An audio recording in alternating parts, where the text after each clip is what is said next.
Alors maintenant que j'ai placé mon texte, on va s'occuper des styles. Vous avez au début du texte des titres qui sont affichés en majuscules. C'est un titre principal. Vous avez ensuite un sous-titre qui est suivi d'une ligne blanche. Le titre en majuscule pourrait être appelé un titre de niveau 1. Le sous-titre pourrait être un titre de niveau 2. Vous avez un peu plus bas des titres qui ne sont pas suivis de ligne blanche. Titre de niveau 3. Et en plus, vous avez du texte. Donc on aurait dans ce genre d'exemple 4 styles. 3 titres et 1 pour le texte. Maintenant, le type de document qui est le plus présent dans cet exemple, c'est le style du texte. Et je vous recommande de créer et d'appliquer en premier le style qui est le plus utilisé. Donc dans le texte, je me mets dans un paragraphe de texte, on va créer un style.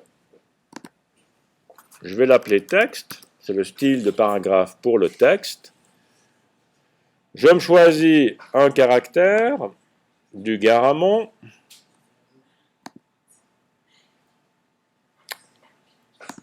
Optique, je me choisis un alignement qui sera justifié à gauche.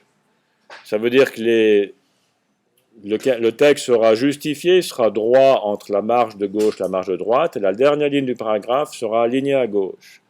Et je choisis un alinéa de quelques millimètres, disons 3 millimètres.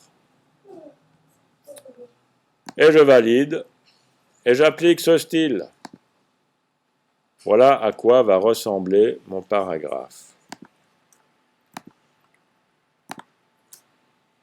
J'ai le petit décrochement, j'ai l'alignement sur la droite, l'alignement sur la gauche, la dernière ligne est à gauche. Comme c'est le style le plus répandu, je vais sélectionner tout mon texte. Tout sélectionner, et j'applique le style texte.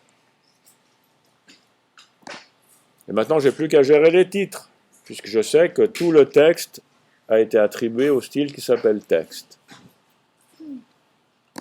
Je prends le titre de niveau 1,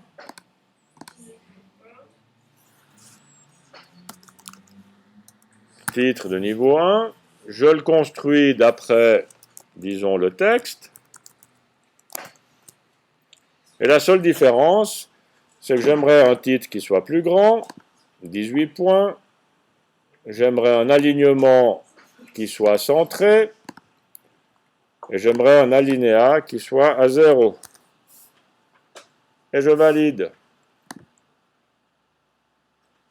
Et je l'applique. Voilà mon premier titre.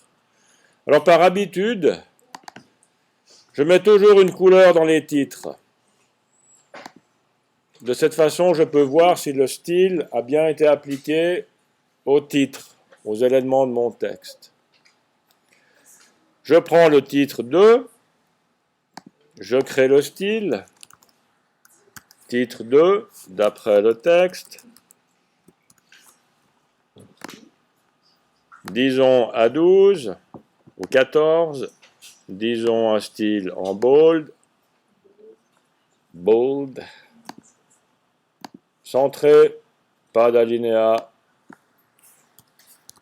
couleur, du vert, et je l'applique. Titre 3,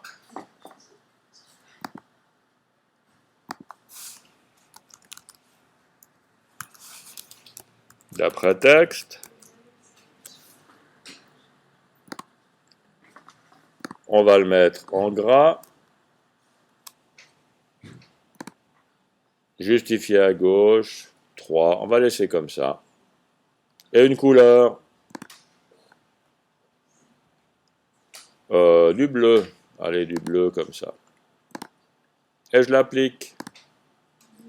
Et après, j'ai plus qu'à parcourir mon document, à repérer mes titres, et j'applique. Je suis en bas de la page, je peux jouer avec les flèches horizontales et verticales. Ça, c'est un titre de niveau 3. J'applique, je descends avec les flèches, titre de niveau 3. Encore un titre de niveau 3. Voilà un titre de niveau 1. Voilà un titre de niveau 2. Qu'est-ce qu'il y a, des bouchons de champagne là? Non. Et un titre de niveau 3, etc. Et il faut au moins faire ça une fois dans sa vie, non, une fois dans le document, pour créer une correspondance entre la structure, qui est représentée par les gabarits et les styles, et le contenu. Et quand on fait cette correspondance, quand on va modifier les styles, ça modifiera le contenu. Non, quand on va modifier les styles, ça modifiera l'aspect visuel du contenu. Voilà. Je suis épuisé. Bien, je m'arrête là et je vous laisse expérimenter.